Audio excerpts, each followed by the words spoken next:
So for this game, we have essentially a grouping game, right? This is purely a grouping game. Now this one is many-to-many in the sense that we're told that each of the people is going to be assigned to potentially several computers, but the computers can have several people assigned to them. So there is a bit of ambiguity about the setup. That said though, the computers are much better defined in terms of spacing because we are told outright that every single computer is going to have exactly 2 spaces under it. So it makes it a much cleaner setup to run the computers across the top. So we'll do that and have F, G, and H as the base of the chart. And then for each position, for each group, we have to have exactly 2 spaces. Chances are this is what you were leaning towards in your setup, but the technical proper reason for why that's the better setup is because it's much more well defined in terms of the spacing. Next, the elements themselves happen to be R, S, T, W, and X.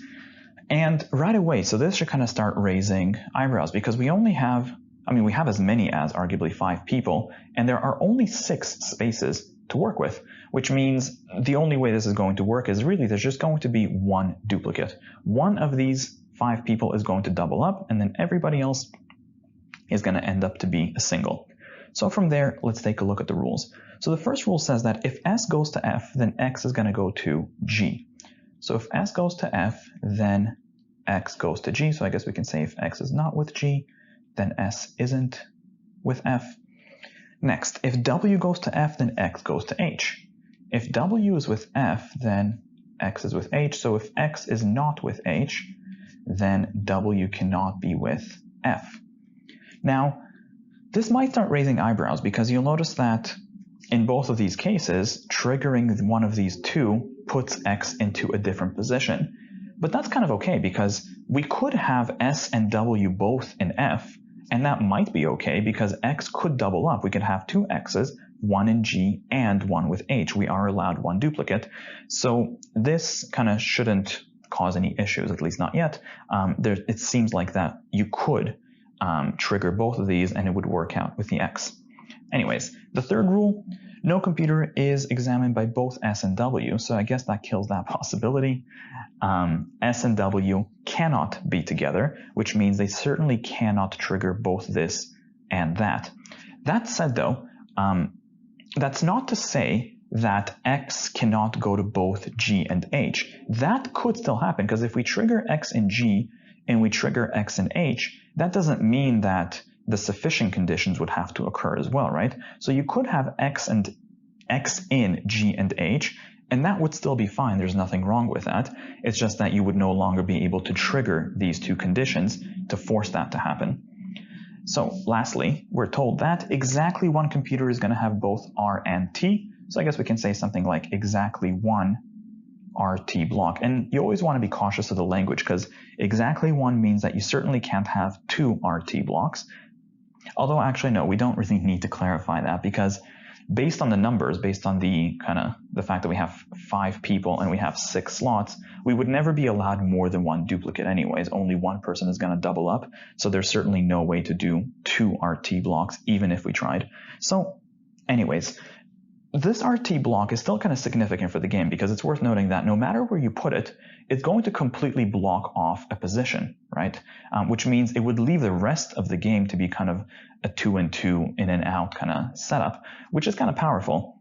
In fact, actually, if you put R and T into either G or H, it would also influence these 2 rules because then you could never not do XG or you could not do XH, which would deny the possibility of the sufficients over here.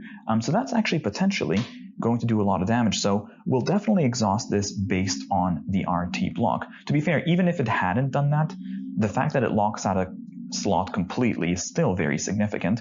But the fact that it also interplays into these rules is kind of taking that one step further. So essentially we have 3 possibilities for RT. Either it's going to go into F, or it's going to go into G, or it's going to go into H. And remember, the point of exhaustion is you're taking a component and you're trying every possibility for that component to kind of see what's going to happen with the rest of the game.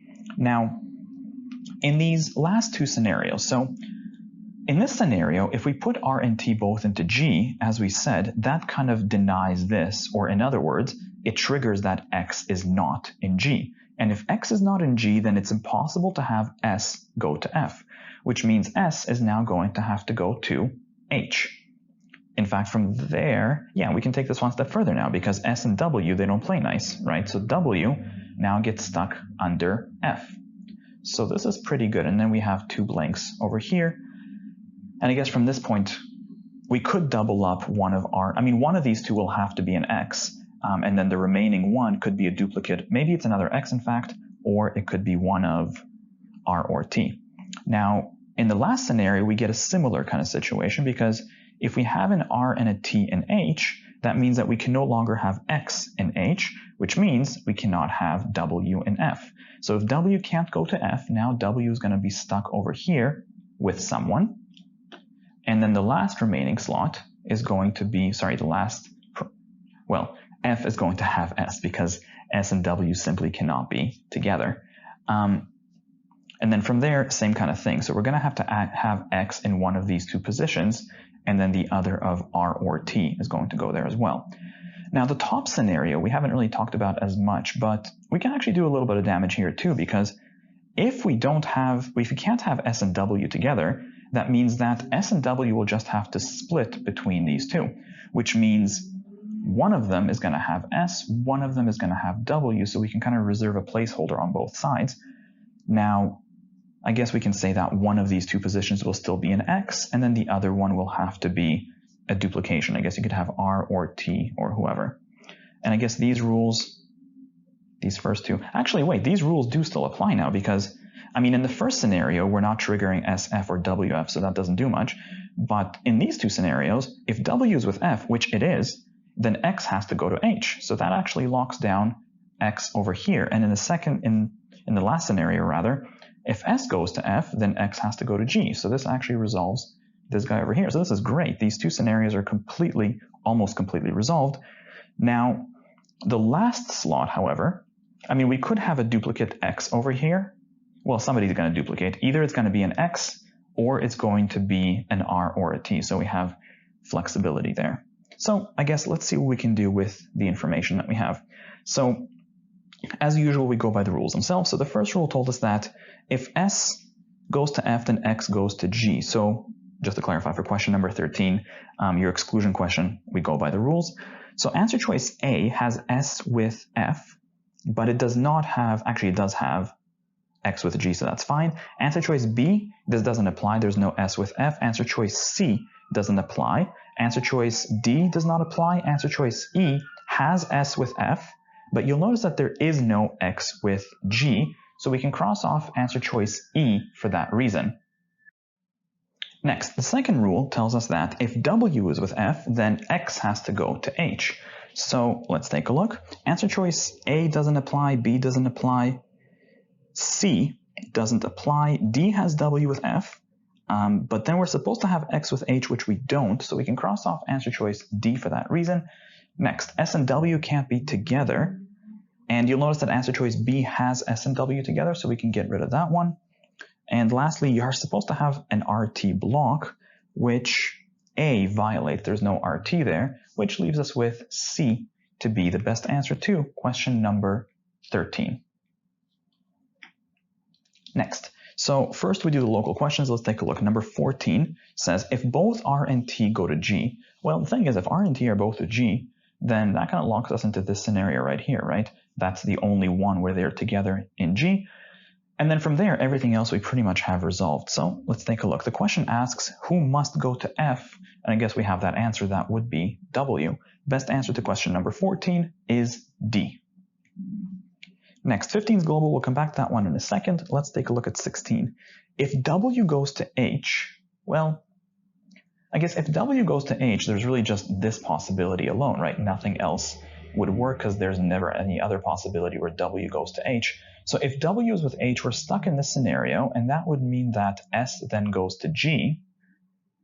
But otherwise, we don't know much more, right? So everything else will play out the same way, and these two blanks will just be, there will have to be an X somewhere there and a duplicate of somebody. So let's see what we can do. The question asks, each of the following could be true except what cannot happen. Answer choice A, R goes to H. Could we have an R in H?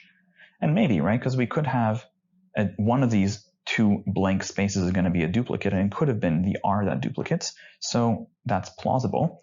Answer choice B, S goes to F, and actually you'll notice that definitely is not going to work because F is already spoken for with R and T in this scenario, so S certainly could not go there. The best answer to question number 16 for what cannot be true is B.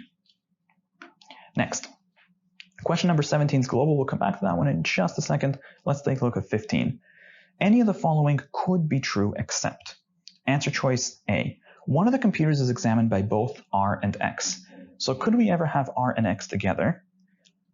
Actually, so you'll notice that the first scenario that wouldn't work because there's never a space for R and X to take up a full slot, or in the second scenario, or in the third scenario. There's never actually a possibility for R and X to go together, so that actually means that A is a very viable answer choice. Now, you could probably keep going, but let's just double check the other the other answer choices rather. Answer choice B, one of the computers has both S and T. Can we have both S and T? Well, actually, yes.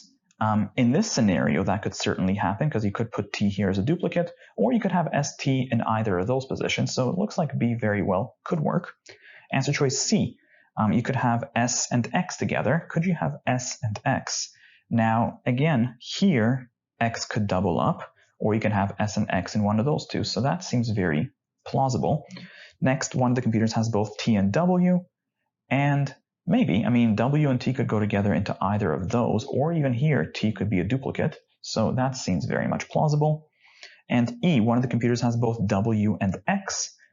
And actually, yes. So here, X could be your duplicate, so you could have WX, or in either of these groups, you could have easily had WX. So the only one that cannot be true is answer choice A. Lastly, let's take a look at number 17. The assignments of technicians to computers is completely determined if what was true. So basically, what would lock down the game entirely? Let's take a look. Answer choice A, R and T both go to G. Now, we have a scenario where that happens, but we still had a blank and we couldn't really figure out what goes here. So this doesn't seem like it would lock down the game. Answer choice B, both R and T go to H. Well, that would lock us into this scenario, but it would still, again, leave this position kind of open. We still hadn't been able to figure this out. So answer choice B certainly doesn't seem like it would lock the game. C, both S and X go to G. Well, that would lock us into the top scenario. And actually, okay, so if we have S and X go here, then W would have to go there. But then this position could still be a duplicate, right? It could still be an extra R, an extra T, or an extra X, which means this doesn't seem like it would lock the game. So C is out. D, both T and W go to G. So if W and T are in G, that would force us into this scenario, and T would be your duplicate here. Actually, this seems like it would work because if you have W and T is a duplicate, well, S can't go here, so S is going to go there, and X still needs a space, so X is going to go here, which is everything. So this would lock down the game. Number 17 is very viable. Just in case, let's take a look at E. W and X go to H. Well, that would leave us in this scenario once again. You would have W here and X here, but this position would still be a duplicate, and we don't know who the duplicate would be. It could still be an R, T, or an X, so that wouldn't quite lock the game. So the best answer to question number 17 then is D.